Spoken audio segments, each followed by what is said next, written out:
गुस्साए राजा ने दासी को 100 कोड़े मारने की सजा दी। जब चंदा ने कुम्हार से मिट्टी के बर्तन तुड़वा दिए, तेली से तेल मिट्टी में उड़लवा दिया, ग्वाले को आदेश दे विवाह के लिए इकट्ठा किया गया, सारा दूध भी जमीन पर बिखरवा दिया और अंत में सारी भोजन सामग्री पर कीट छोड़ दिए। ये सभी कृत्य करवाने के पीछे चंदा यानी राजकुमारी तारा का सिर्फ और सिर्फ यही मकसद था कि कैसे न कैसे करके राजकुमार का विवाह टल जाए। पर जब राजा को चंदा की इन सभी हरकतों का पता चला तो वो आग बबूला हो गया। राजा ने तुरंत उसे पकड़कर लाने का आदेश दिया। कुछ ही पलों में सिपाहियों ने उसे पकड़कर राजा के सम्मुख पेश किया। गुस्साए राजा का मन तो कर रहा था कि वो अभी धक्के मारकर तुरंत उस कलमुही चंदा को अपने राज्य से बाहर कर दे, पर राजा अपने ही वचनों में बंधा हुआ था। उसने चंदा यानी राजकुमारी तारा को ये वचन दिया था कि वो उसे नौकरी से कभी नहीं निकालेगा। तो वचनबद्ध राजा ने अपना गुस्सा शांत करने और चंदा को उसकी सजा देने के लिए सिपाहियों को आदेश दिया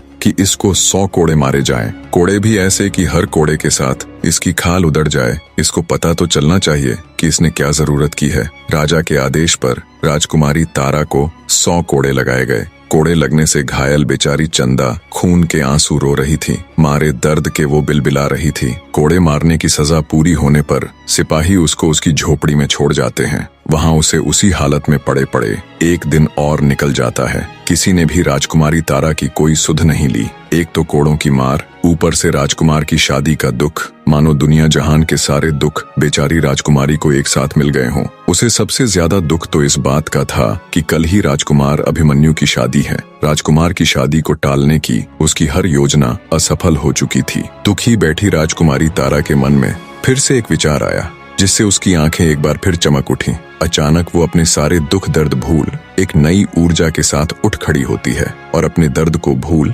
हिम्मत करके राजा की घुड़साल में जाती है और राजा के सबसे तेज भागने वाले घोड़े को ले तेजी के साथ वो उस नगर की ओर चल पड़ती है जहां राजकुमार अभिमन्यु का विवाह होना था। हवा से बातें करते घोड़े की बदौलत राजकुमारी तारा कुछ ही घंटों का सफर तय कर रोजीवास नगर पहुंच जाती है। रोजीवास नगर राजकुमार अभिमन्यु की ससुराल यानी उसकी होने वाली पत्नी का घर था। वहां पहुंचकर अपनी योजना के तहत राजकुमारी तारा घोड़े को बाहर खड़ा कर राजमहल में प्रवेश कर जाती है। बने रहे।